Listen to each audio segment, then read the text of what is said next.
Hello my dear friends and welcome to my channel. My name is Barbara and today we're going to be looking at everything you need to know about Aries. So this video is for you if you do have a lot of Aries energy in your natal chart, maybe you have a stellium or maybe you have one or two placements and this video is going to resonate.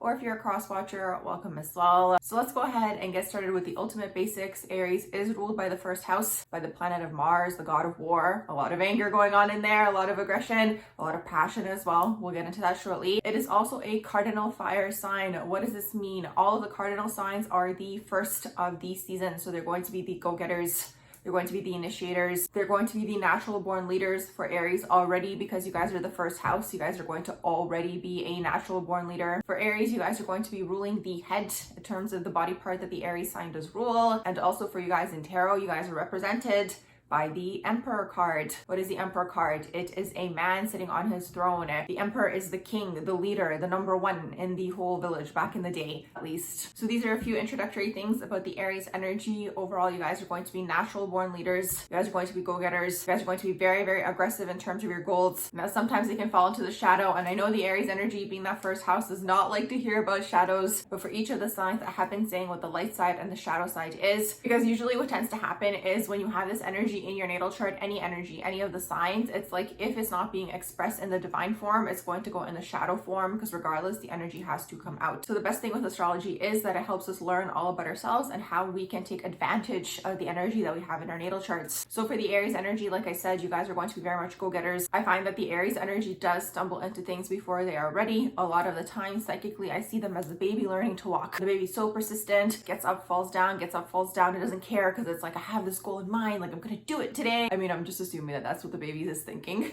So again, this energy can either go in the light side or the shadow. The light side being you go after your goals, you go after what you guys want, you jump into things before you guys are ready. But then it can also fall into the shadow of that, where it's kind of like you're too impulsive. You maybe aren't seeing a project through until the end, where it's kind of like sometimes that first house Aries energy can be very much like all about instant gratification. And it's like it can drop these projects, and it's unfortunate because the earth plane and the nature of this plane, I find it to be very Taurus-like, even Virgo-like. It's kind of like you have to put in the work, you have to have a plan, you have to basically work at something over an extended period of time to actually see the results. But again, the Aries energy is like if they don't see the results almost immediately, they might feel like they're not good enough. That's also a theme with the Aries energy. I'll get into that shortly. Or they're just not satisfied with the outcome and they move on to the next thing. And it's interesting because a lot of the time people do say this in terms of Gemini energy, where it's like they drop projects, but Aries is very much like this as well. Because again, it's connected to short-term gratification. And like I mentioned, it's also connected to not feeling good enough in one way, shape, or form. So also what I've been doing in these videos is I've been assigning each of the zodiac signs a chakra that they are working on and that maybe they rule. This is just from my own personal observations. So for the Aries energy, I would definitely give you guys the solar plexus chakra. This is all about your confidence, your self-worth, your strong boundaries. It's also going to be that energy in there where you might not feel good enough. And it's interesting because I feel like the Aries energy is very good at hiding this. And it's like you wouldn't think that they're like this because again, it's that first house and they are very confident. But there can be a sensitivity with the energy going on as well behind the scenes. It could be unconscious. And again, this is why I'm bringing it to the surface so people can be aware of these energies. And again, all you have to do is recognize them and then integrate them within you. So this is something that I've observed with the Aries energy where again, because it is dealing with that solar plexus chakra, even though they can be very confident, and again, it really is a presence. Like when you meet these Aries people, the first house individuals, you're gonna think that they know everything because they are really all about being the best. And it's like whatever they do, they want to be the best at it. A lot of the time, you're going to find this energy being in like managerial roles or even entrepreneurship. But again, it depends on the rest of your natal chart to see how this is going to manifest. Also, earlier on in life, there could be a lot of this impulse energy where it's like things aren't picking up and you guys might feel frustrated. And it's interesting because then when you go into your secondary progressions, you move into the second house, and that's what the second house is teaching us. That's that Taurus energy. So it's really, really good actually to have this energy in your natal chart because you're going to have that go-getter spirit. You guys are going to have that energy of like fall down 7 times, get up 8. You're going to be perseverant. And then when you move into the Taurus energy, it's like now you're really, really building.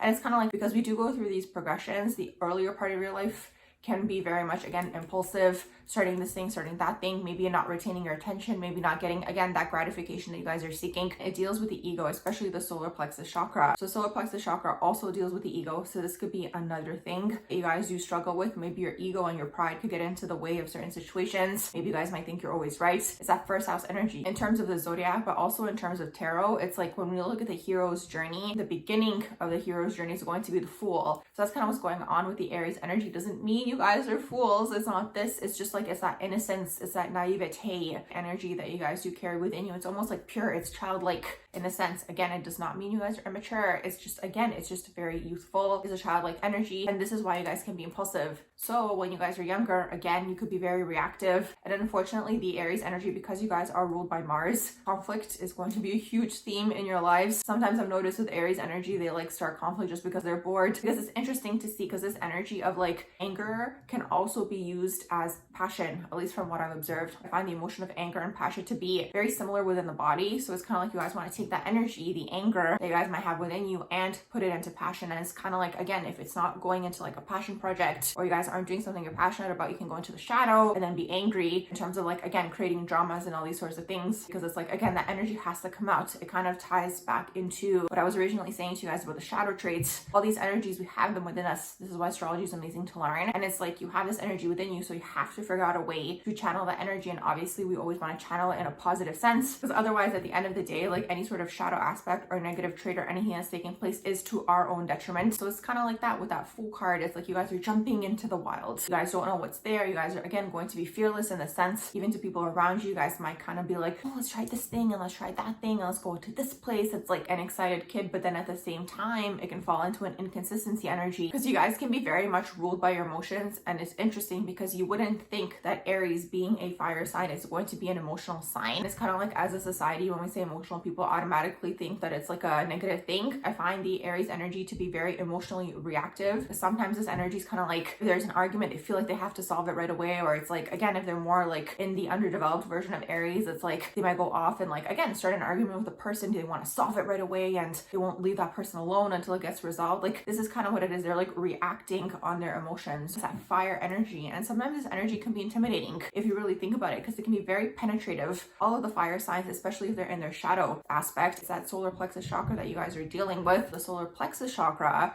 is going to be the masculine energy as well. Again, these are just my own observations. So the solar plexus chakra is masculine, sacral is going to be feminine. So you guys are going to be more masculine energy leaning, but we also have to look at what masculine energy really is. In its divine form, it's here to protect, it's here to serve. It's that god of war, if you really think about it. But then you have the shadow aspects of masculine, where again, like I said, it can be intimidating, it can be very penetrative. There could be struggles with boundaries, where it's kind of like you guys might push through people's boundaries to get what you want. This energy can even be ruthless in terms of going after their goals, where it's like they're willing to do anything to get to their goals. Doesn't matter who they're trampling over. It's kind of like, again, it's that fire, it's that forward momentum energy, but all you really want to do is use it in a positive sense. Another shadow trait of the masculine energy could be not using your power in a positive sense, knowing you have the power within you, which the Aries energy very much does, using it to either threaten or intimidate people, scare people in terms of getting your goals or whatever it is. So that's kind of something that the Aries energy really does have to work on, because when it is expressed in its divine form, it is a beautiful energy. It's the leader, it's that number one energy. They're going to be the best at whatever they do. It's kind of like, at what cost? You know what I mean? Overall, you guys are here to master conflict resolution. Again, in what way is the question, because especially when you guys are underdeveloped, it might come off aggressive and those shadow traits of Aries. But overall, the conflict resolution is going to be a theme in your life. So really working on your confidence, going after things, being very much, again, in that masculine energy where it's like you're going after things. This is very much a leadership position. You guys are going to be stubborn as well sometimes with the Aries energy. Again, it's that first energy where it's kind of like, don't tell me what to do, I know what I'm doing. Again, there's that struggle with the ego with the Aries energy. It's like with an Aries individual, you kind of have to make them think that things are their own ideas. Like if you're the one who goes and suggests something to an Aries, they might not want to do it just because you suggested it. Like, it's like, this is what I mean by like, they really deal with the ego, the Aries energy. It's kind of like they want to be the ones who thought of the idea. Don't tell me what to do. Again, it's kind of like that childlike energy where it's like it's constantly rebelling against the parent. So it's like this might repeat even in your everyday relationships, where it's like you're constantly rebelling against whoever the individual in your life is. So that's the thing with the Aries energy. You really have to learn how to work with it if you have an Aries individual in your life, because this energy is really going to have to work on the ego, again, the solar plexus. And it's like, unfortunately, it might hold you guys back in certain circumstances in your life. Let's say someone's here to help you. You guys are going to kind of be like, no, I don't need your help. I'm going to do it by myself. Sometimes the energy can be a show off type of energy. Let's say it's like you're trying to impress someone you like or whatever it is. They're going to be like trying to show off or show you how they're the best at something. They're going to be very much competitive. competitive. So again, in your relationships, like let's say you're in a relationship with an Aries person or whatever, they're your friend, they're always going to be competing. That's the thing with this energy. And personally, I find, again, it comes back down to the solar plexus and subconsciously not feeling good enough. Because if you really think about it, if we're super ambitious and we're always going after the next thing, after the next thing, like eventually the question is kind of like, okay, at what point is it enough? So if you're constantly chasing, there's subconsciously something going on internally where it's like you don't exactly feel like you're good enough. So this is what I mean. It's kind of happening behind the scenes. Like you wouldn't think that this energy is like this. And I feel like a lot of people might not even notice this or acknowledge this about this energy, but that's kind of what's happening beneath the surface. So that's the whole thing here. It's kind of like, even when you guys have goals, you kind of have to pick, an end goal where it's like, okay, this is what I want and I'm happy with this. But it's kind of like, it's not natural for this energy to just get the goal and be done, especially when you're in the earlier part of your life before you go into your secondary progressions. All of the different planets are going to progress at different times. This is going to apply more so to your personal planets. You guys can check out my secondary progressions videos on that if you want to learn more about your secondary progressions, but that's really what it is. Sometimes I see the Aries energy as like a flame slowly dying out, where it's kind of like they're like, when they're younger, they're like rushing and like trying to finish as many things as they can while they kind of like have that burning fire within, because it's like then you move into Taurus where it's like things slow down for you and it's almost like we know these things on a higher self level. But overall, this energy is always going to want to be independent. They're going to want to be their own person. Again, that solar plexus. They're going to want to have their own identity. They're not going to want to merge with other people. So like water signs, where like water signs want to like merge with their partners and all these sorts of things. The Aries people aren't going to be interested in this. Even in relationships, they might come off selfish. This energy might have a hard time even coming to a compromise. And that's kind of like where you're really meant to learn from your opposition. So all of the zodiac signs have an opposition. So for Aries, it's going to be Libra. You sometimes bounce between the energies. Like something that I've noticed with Aries energy is that they can be very, very indecisive. This is something that a lot of people don't notice or say about this energy, but again, you're bouncing off of your opposition. This is kind of how I see it sometimes, where it's like you keep bouncing and going back and forth until you come into an equilibrium of some sort. So Aries opposition is Libra, and Libra can be very, very much indecisive. This is what I mean by like there's shadow traits that have to be integrated. When you're unaware, more often than not, what tends to happen is when you have an energy within you, because you're unaware of it or it's suppressed or whatever it is, it goes into the shadow of that trait.